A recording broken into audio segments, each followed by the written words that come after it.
Hey guys, Cam for 15 back at with another video for you guys. Back with episode 2 review of Clevatess, where we see how Clevatess and Alicia are in this bandits camp that I don't know, bro. It's definitely strange to say the least.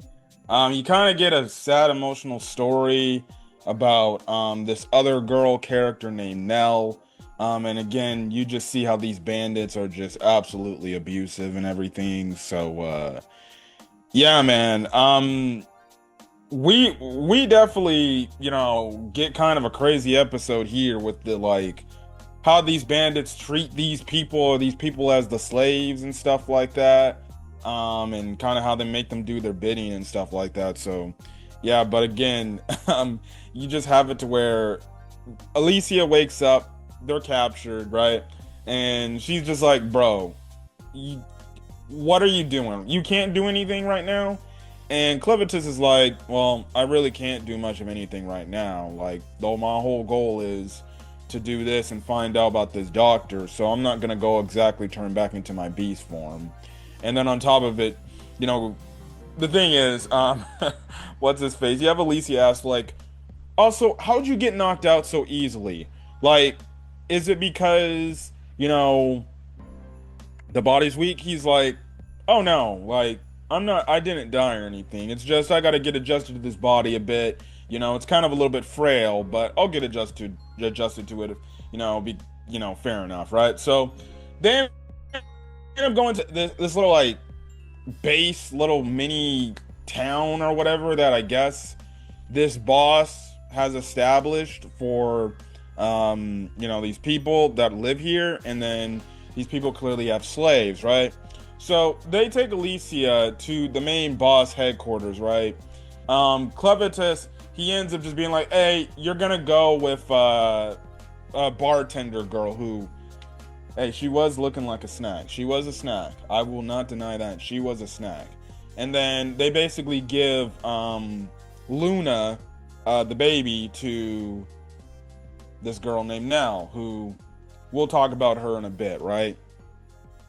So with the Alicia conversation, so she has this conversation with this boss. Now, at first, I'm thinking like, are these guys like gonna probably like see Alicia and they're gonna try to have her way with her? Because I'm like, I can totally see where that could potentially be going, where the fact like they might just try to force themselves on her and do all these things. And I guess in a weird way, because she can't do anything, she just has to stand there and take it. But we'll see, right? But the thing is, this boss is like, well, what do we got here?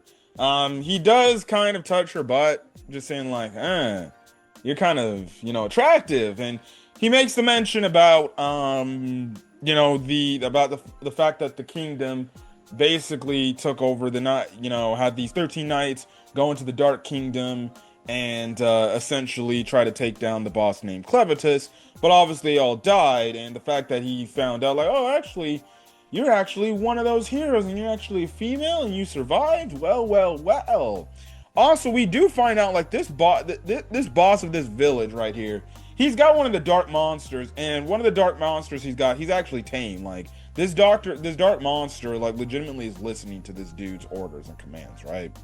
So yeah, and also the dark monster was kind of reacting to Alicia. I have to probably wonder that's because she has Clevatess blood in her veins, so he might be reacting like, oh yeah, that's like, you got, dark monster blood in her veins, so maybe that's why he's reacting. I don't know, but the boss starts talking about like, it's very interesting, how, you're the one that's coming out. And he brings up about, because he shows her like this one thing and she's like, wait, that's one of my comrades' weapons. But he ends up talking about how he ends up lying. He's like, yeah, it's just a fake, right? And then he talks about like how, the knights have like, they're on their weapons, it's this regalia, right? Like this very like, pretty, I guess you can say, very rich like artifact slash thing that he could use. And basically he wants Alicia to take him to the battlefield where they fought against Clevatess and get that regalia and bring him back to her, right? So you have that whole situation. She reluctantly has to do that, right? Now we see in terms of where she goes, she's being escorted, right? And then you have it to where she's watching, like, again, more slaves kind of do these bidding, and they kind of f with these slaves, these dudes that or these bandits that f with these slaves, right? And basically they get like, they tell this one dude like, hey, if you can go get here in the Legend of the Lake, you'll be able to do this, and we'll be able to, you'll be able to be with your wife, and we can set you guys free. I mean, everything. And obviously the dude's like, yeah, sure, okay, fine. If it means I get to be with my wife again, I'll do it. I'll do it for you, honey. And obviously his wife's like, you can do it, sweetie. Now, the thing is, Alicia's watching in on this. She's like, wait, Legend of the... And then that's when she puts two together. She's like, dude jumps in there, and she's like, no, get out of the water immediately. And, yeah, there was this, like, evil, freaking dark sea creature in there. By then, dude, it's too little too late. Dude gets, like, legitimately attacked by these dark monsters in the water, and he gets pulled up, and he's like, honey, just go, run, you don't need to do this. And this dude ends up getting killed, to the point the wife is legitimately broken, and she's like, oh my god, and she's probably going to be used as you know what, because now that the husband's out the picture, well, what do you think these bandits are gonna do? They're gonna probably, this girl, or this poor woman, now that she's got no husband, which I wonder if that was the whole point of this whole thing, right? But it was absolutely, Alicia's like, I'm like, you people are crazy doing this, right? But then that's when she's like, let me guess, you're actually, when I go help you find this regalia, you're just gonna kill me off, and and stuff like that. And they're like, well, yeah, of course, why wouldn't we? And you have this other group, right? And you have this one creepy looking dude. He's got like these knives and everything, and apparently he's blind as shit. He ain't got no eyeballs or no nothing. He's blind, but he got, like, I guess the scent, the smell of God, for crying out loud, right? Because he's like, even though I can't see, I can hear and I can smell you really well. And he talks about, like, the fact, like, you smell voluptuous and everything. I'm like, bro, what? He talks about how he wants to have his way with Alicia, I guess, before he kills her or something like that. But this dude's crazy. But that's when Alicia's like, I gotta take shit into my own hands, okay? And basically she's like, well, Clev, you better have been telling the truth about me being freaking immortal and I can't die, right? So she attacks this dude, right? She, like, breaks this dude's, like, I guess you could say his fucking eardrum, so he can't hear shit. And because of this whole situation, he's flailing about and he cuts the rope on the bridge. Him and Alicia are literally falling to the death. They're deaf. And that's when Alicia obviously makes the mention, like, Cleve, you better be freaking not bullshitting me about me being immortal. So you got the episode ending there where, like, and then also too, it was just a brutal fucking, like, imagery that they showed of Alicia dying. But if you watch the next episode preview, she's still alive, right? So there's that. But, Cleve did say, like, she's immortal, so she can't die. So, hey, this could be something interesting for her, where if she's in a freaking situation, right, where it's like, well, shit, I'm stuck right here. Well, hey, frick it. At least I can kill myself and I'll come back to life because I'm immortal, right? So she does that. Again, it was pretty damn grotesque how they freaking showed her dead body. Like, I was like, good God, they're not holding back on the gore. So, yeah. All right. So, in terms of the Cleve situation where he's kind of helping out, like, this bar and everything. And also, even before everything, Alicia's like, look, I know you're also doing this whole journey to try to find out to see about humans. Just like to let you know, like, not all humans, like these bandits, are bad. Like, there are good humans out there. These dudes right here, they're just bad people. But just because they're bad doesn't mean that everybody in the world is bad, right? That's what Alicia told him before they ended up splitting apart, right? So he does have it where Cleve is basically serving these dudes and everything. They're like, hey, this dude's good. Now the one bartender lady who is again a snack, a whole snack, right? She's like, I thought he'd be a little bit weird, but especially with that horn, but he's actually fine and everything. So yeah. Now this is what happens when with the Nell stuff. So we find out like Nell is actually breastfeeding the kid, best breastfeeding Luna, and everything, right? So you essentially have it to where Clev sees it and he's like, huh, interesting, right? So she goes to go serve her food and everything because she's also a slave in this diner helping. But then you have it to where these two dudes, this one dude's despicable, freaking just purposely trips her to make her drop like this, I guess, beer and everything. And they're like, oh, look at you now. You messing up all over again. I guess we're gonna have to punish you for that. And they literally grab her, right? Now we don't know what they did. I can only suggest they may have did the dirty with her forcefully, aka R-wording her, or just probably beating her up because she did have like a black eye, and I guess they were hitting her and stuff like that. And but regardless, the only reason why I say like they may have like R-worded her is because you hear after they're done with that, after they're done with her, you have these other dude bandits are like, huh, geez, that face, hell no, but geez, she got some milkers, right? And I'm like, that's absolutely disgusting, right? And everything. So that's when Clev basically comes in and he's like, hey, here you go, because she starts breastfeeding again, right? And feeding Luna. And basically you have it where Clev is like, so what's your story? Why the hell are you here? And also, how are you able to breastfeed children, right? So then that's when Nell kind of goes into her whole backstory. So we find out like, her and her mom was captured, and they were turned into slaves, right? And the thing is, she talks about how like she barely could recognize her mom's face from her past.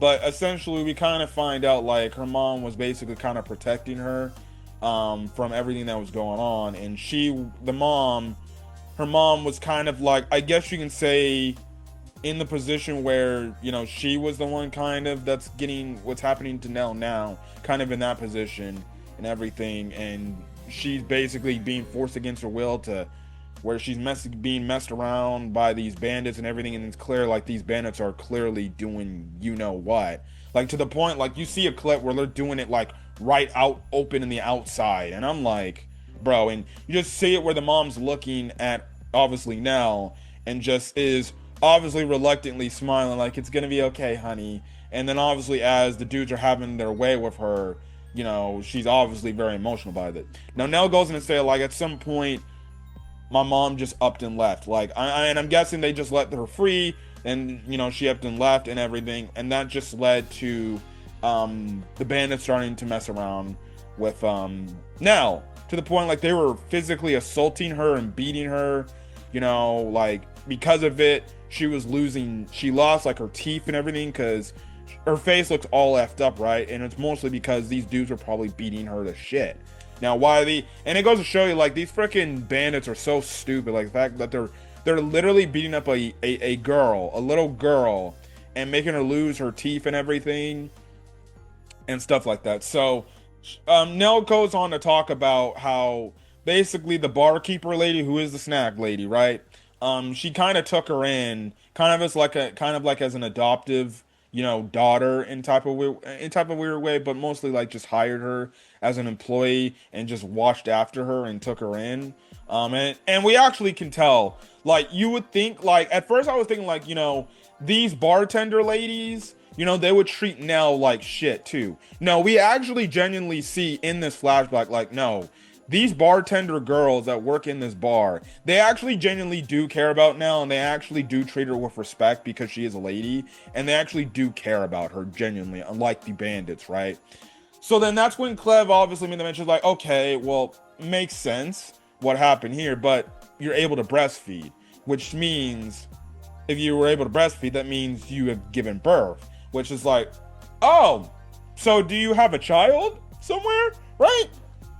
So we actually find out, like, okay, she ended up getting pregnant, probably because she continuously got R-worded, right, by these bandits, right, and she got pregnant. So basically, the bartender ladies helped her with the pregnancy and trying to do it, but she ended up sadly having a miscarriage, right, and the baby was basically dead the moment it came out the womb, right? And because of it, Nell talks about how broken she was and how cold her body felt because of it. Because of it, right? And stuff like that. And she just didn't know what to think anymore. But then all of a sudden, like, she woke up and then she saw this baby that's just basically, right there, and she's breastfeeding the child, right? I bet she was probably one of the freaking bartender ladies who had a child and said, "Hey, let's make her feel good because she just lost a kid." Right? And again, it shows you, like, the bartender ladies actually genuinely do care about her, because, you see after that happened, and you saw how broken, Nell felt after the miscarriage, and she was told about that. You could see the face on the bartender ladies and how sad they were and how bad they felt, the fact that, she was about to have a baby and everything, and then the baby's dead because of the miscarriage and everything.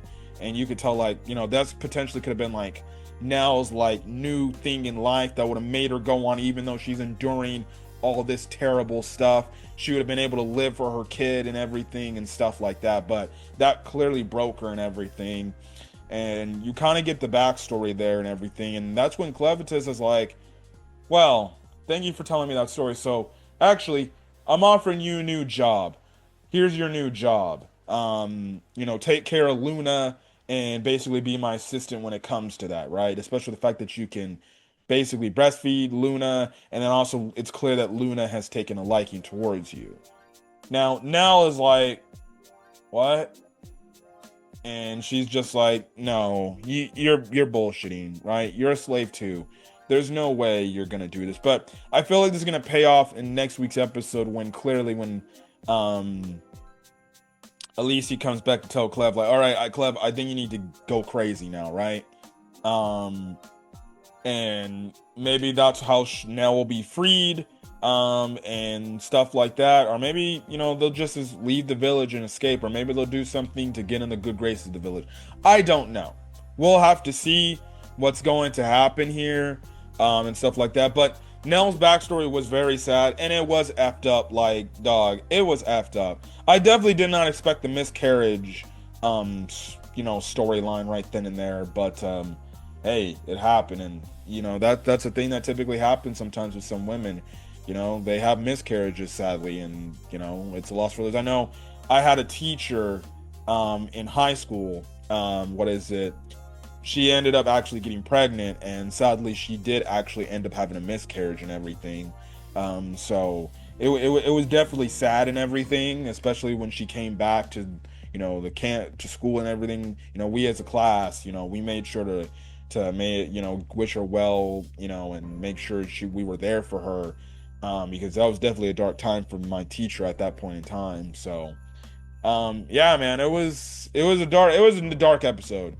I will say, because I do watch the dub of Clevatess, I will say I did not like the English dub voice actress performance or the way the voice sounded for Nell. I understand, I guess the dub tried to take it of approach, like, this is a girl that just got beat up and shit like that. But if I'm being honest, like, when she was giving her backstory, like, legitimately, I could barely freaking hear her or understand what she was saying. And I understand what the dub was trying to portray. They're trying to portray, like, this is a girl that has been beat up to shit. So, of course, she's not going to sound correctly, especially with the fact that she's lost tooths and everything and stuff like that. I kind of wish she had a regular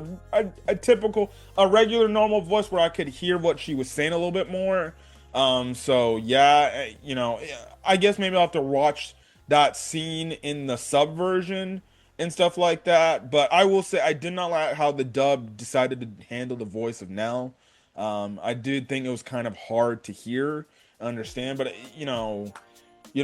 is what it is, right? But